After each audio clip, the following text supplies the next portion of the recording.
in the west is the witness of your rhythm. The rhythmical movement of the moon is the witness of your perfection. My words, my soul, are the witness of one's glory of Almighty Allah, whose glorification cannot be described in words. Respected Principal Sir, Chief Guests, worthy teachers, and my dear fellow listeners, Assalamu alaikum and good afternoon to all of you. I, Tufal Gojri, stand here of the days to put across my views on the drug addiction. नशा जिंदगी को आहिस्ता से मिटा देता है, इंसान के ख्वाबों को राख बना देता है। नशा जिंदगी को आहिस्ता से मिटा देता है, इंसान के ख्वाबों को राख बना देता है। जो लम्हों की खुशी के लिए इसे अपनाता है, वो अपनी पूरी जिंदगी को अंधेरों में डुबो देता है। छोड़ दो इस रास्ते को, यही बेहतर है। छोड़ दो इस रास्ते को, यही बेहतर है। यह नशा इंसान को इंसान से जुदा देता है।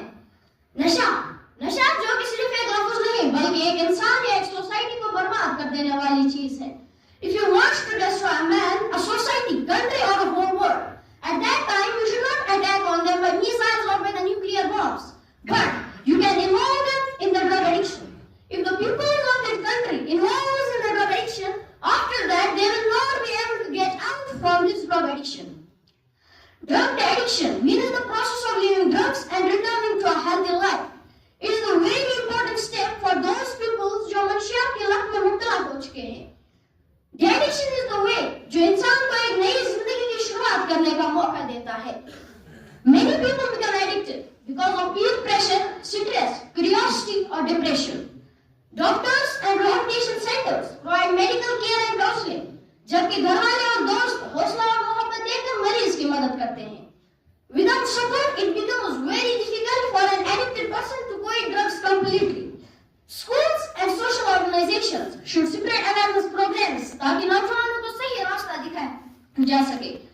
A person who leaves drugs can rebuild his health, confidence and relationships. और वो दोबारा माशरे का मुफीद फर्द बन सकता है. Respected audience, सोचिए एक माँ का दिल कैसे टूट जाता होगा जब उसका बच्चा, जिसके लिए उसने हजारों दुआएं की होती है, जिसके लिए उसने अपनी नींद स्कूल कुर्बान की होती है, वही बच्चा नशे की अंधेरी दुनिया में खो जाता है। ड्रग्स शुरू में सिर्फ एक एक्सपेरिमेंट लगता है। कोई दोस्त कहता है ट्राई करो, कुछ नहीं होता। कोई कहता है सिर्फ एक बार, और वो एक बार तो आदत बन जाती है और आदत तो एडिक्शन बन जाती है। इंसान को खुद पता नहीं चलता और फिर धीरे धीरे ड्रग्स सिर्फ एक इंसान को नहीं बल्कि उसकी जिंदगी, उसके ख्वाब, उसका फ्यूचर सब कुछ छीन लेती है। डियर स्टूडेंट्स, आप सब अपने पेरेंट्स की उम्मीद हो, आप उनका फ्यूचर हो, आपकी सक्सेस उनकी खुशी है। लेकिन अगर कोई स्टूडेंट ड्रग्स की तरफ चला जाए तो सिर्फ उसकी लाइफ नहीं बल्कि उसकी पूरी फैमिली टूट जाती है।